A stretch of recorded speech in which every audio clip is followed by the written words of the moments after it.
Bem, pessoal, vamos de BTC no fim de tarde aí no Brasil. Aqui na Espanha já são 19 horas e 27 minutos. No Brasil, 14 e 27, meio da tarde aí no Brasil. Vocês vejam que o nosso fundo hoje ficou absurdamente ascendente em relação ao fundo de ontem.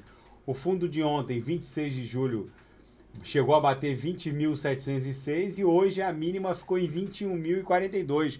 Agora a BTC em 21.605. No intraday ficou bonito o gráfico da BTC, deixa eu botar aqui. Tava no gráfico da Atom. Olha aqui, a gente basicamente seguiu o dia todo aqui, pelo menos da tarde para frente, esgarçando a Upper. A gente chegou a esgarçar a Upper, voltar para ver o VWAP, mas agora a gente esgarçou uma vez, não conseguiu voltar, seguimos esgarçando. Enfim, a BTC num padrão claramente acadêmico. A gente, na sala de sinais, ofertou 4 sinais que já fecharam no lucro hoje. Quando bateu aqui na lower, a gente abriu os sinais na sala e todos fecharam rapidamente no lucro.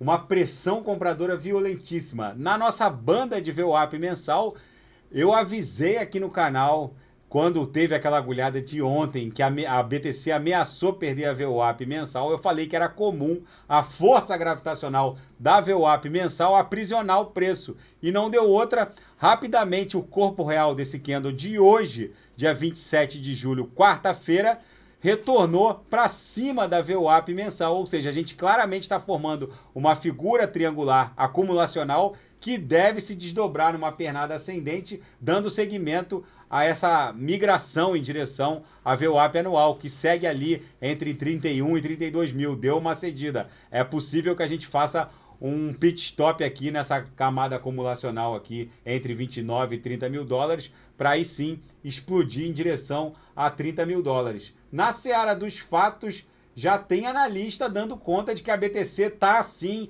rumando para 30 mil dólares. Alguns falam que é até final de agosto, outros dizem que isso pode acontecer antes até. Vamos ver como a BTC vai se desdobrar. Eu já venho avisando isso já desde a semana passada, quando a BTC cruzou de baixo para cima a VWAP mensal. Agora ela deu um pullback de volta em direção à VWAP mensal, é normal, mas agora a gente deve se desdobrar em direção à VWAP anual, que segue ali entre 31 e 32.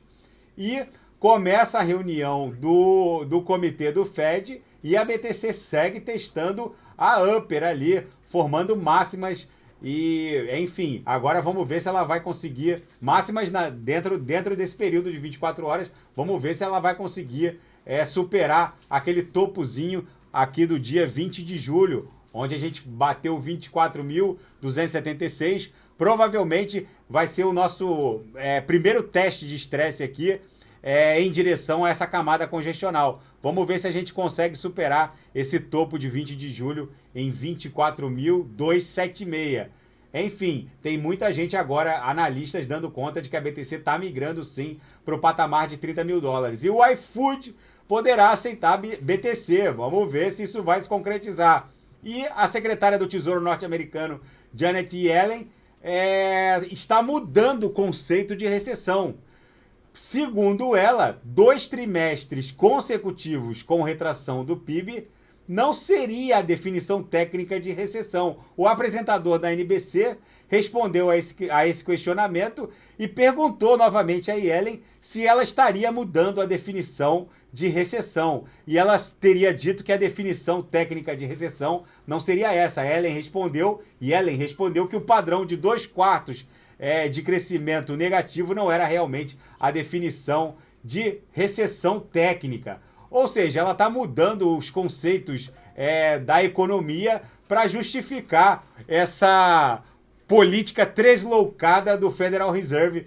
Vamos ver se isso vai se perpetuar. O Michael Burry, que foi a inspiração por trás do filme A Grande Aposta, já deu conta de que essa conduta hawkish do Federal Reserve não tem como se sustentar. Agora os bens duráveis nos Estados Unidos explodiram de preço, saltaram inesperadamente, e isso é mais um problema para o Federal Reserve, porque parece que quanto mais ele aumenta as taxas de juros, mais a inflação não dá trégua. Isso vai acabar inviabilizando o próprio serviço da dívida e boa parte do orçamento norte-americano vai ter que ser direcionado para o pagamento de juros da dívida. quando a mentira encontra a realidade, ou seja, um balanço patrimonial de um banco central fazendo frente ao PIB do próprio país, e agora esse país tendo que arrecadar impostos para bancar os juros de uma dívida que é uma mentira, é um balanço patrimonial criado sob um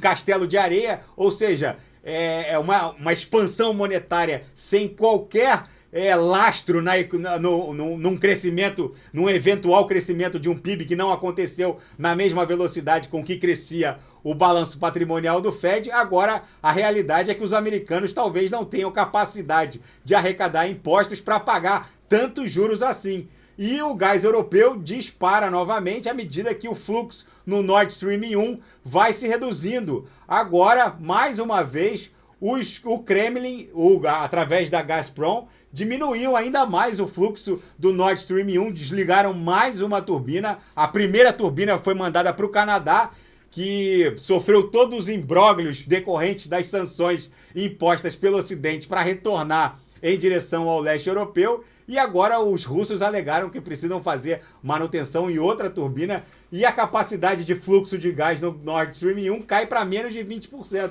Ou seja, o Vladimir Putin está fazendo um jogo de xadrez com o Ocidente. Toda vez que eles tentam controlar a inflação, o Putin vai lá, dá um puxão no tapete, é para quebrar a zona do euro, é para quebrar os Estados Unidos, e nessa a BTC segue resiliente em direção ao nosso alvo inicial de 240 mil dólares, que na minha leitura vai ser o topo desse bull run, que acontece em razão do halving que rolou em maio de 2020.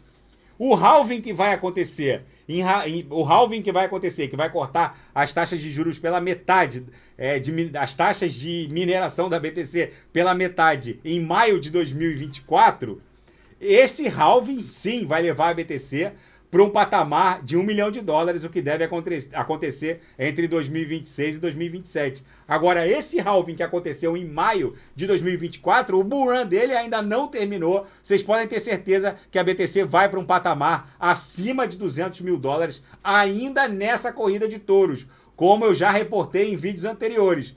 O alvo para o bull run decorrente do halving de maio de 2020, na minha leitura, fica entre 200 e 240 mil dólares. Se essa corrida de touros se arrastar para 2023, pode até bater 300 mil dólares.